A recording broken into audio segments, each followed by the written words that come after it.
you guys may not know this.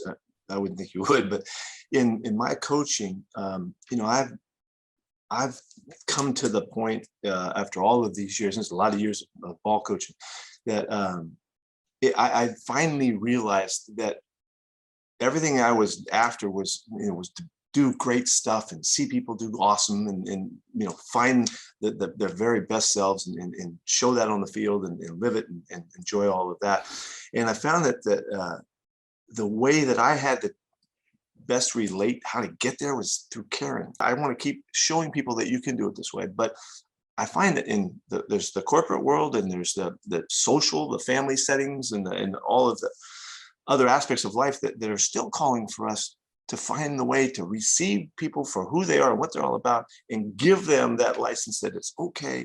And really, you're going to kick ass if that's the way you go about it. And it's hard to, not everybody's willing to accept that. Have you experienced that, Abby?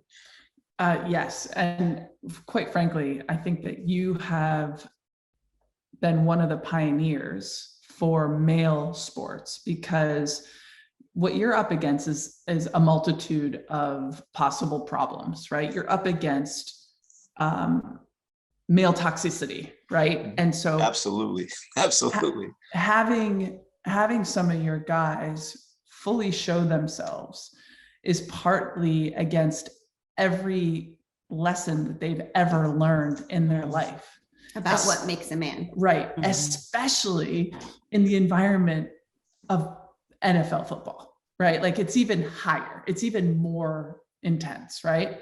So giving these men permission to show up fully human as themselves, not only, and by the way, it's like any kind of revolution, like you're undertaking a revolution in trying to get these men to be themselves, fully human with each other, right? And in order to do that, they have to completely trust you, right? That you are going to hold them and keep them safe, right? And that's really difficult because you can't, as a coach, promise that. You can't say, show me your full self and I'll keep you here. No questions asked. Like, because you're running a business. Yeah. And you're running a team and you have goals and you have standards and you have bottom lines, right?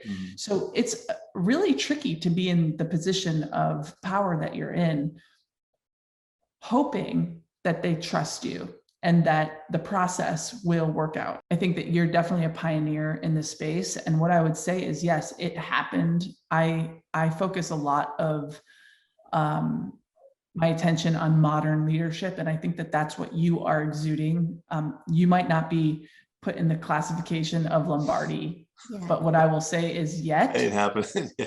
Well, yet, because the research has to be there and the proof has to be there, right? So, yeah. And I'm not talking about Super Bowl wins. What I'm talking about is, who are these men when they leave your program? And what kind of impact have you actually had on them beyond the NFL?